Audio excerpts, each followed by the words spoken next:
everybody, this is Mike here at Bushcraft. Today I'm going to be making some knives, or actually on this video right here, it's going to take a couple of days. I'm going to be making 3 of them. They're small knives for children, 6 and 7 year olds.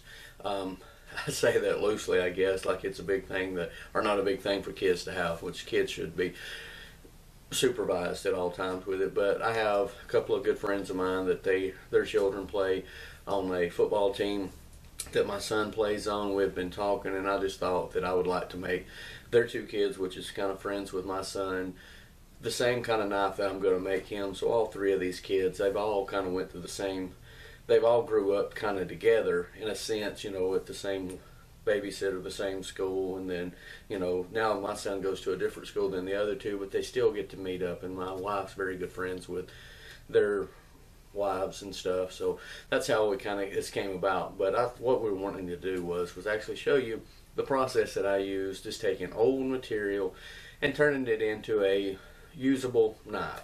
Kind of follow you through the steps of how I just cut the metal, just using a common tool, a die grinder or a disc grinder.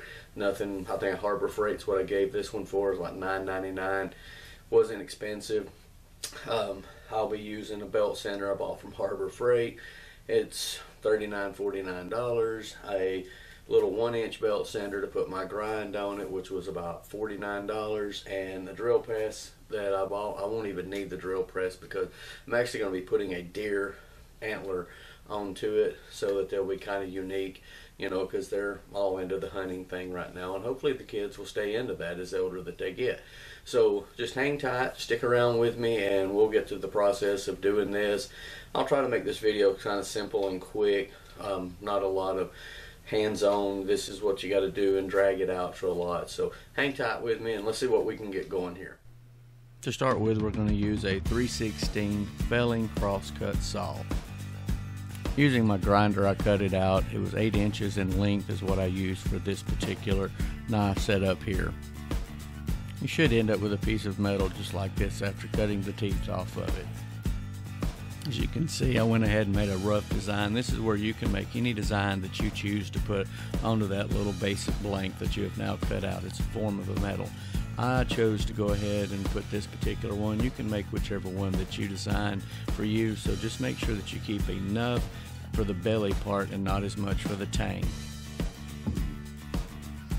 At this point here, basically I'm just taking the grinder and I'm grinding out that shape, following along the same lines that you had marked out. You're just wanting to go ahead and get a rough shape of the piece of metal that you're working with. Alright, so now that we got all 3 of them cut out, that's the design. Now this will not be as thick right here, but I have left this so I can make any adjustments up that I want to make and adjustments down, because I'm just going to take, and this right here is going to go in the antler. This part here, it'll be triangled, shaped into a triangle where it comes in like this. This will be kind of rounded down. This right here will be rounded up. That allows me to give me any that I need to come up into here. So I went ahead and made this flat. I knew that I don't want them super big, but whatever edge rounding that I got to do, I can come into it and then drop it down. So I've allowed myself enough play. This is not the design of the knife, so stick around to see what actually turns out, and I'll show you the next process that I use to get this rust off of it. So hold on. Process is simple to remove the rust that's actually on the metal. Just soak it in the acid that's in the vinegar, which is a 5% acidity. A couple of days, a day and a half, day, just however long you think it takes. Okay, well, I appreciate you watching part 1. Now for part 2 will be coming up. It'll be basically selecting the actual stag part for the antler handle. So stick around, let's see where we're at with part 2.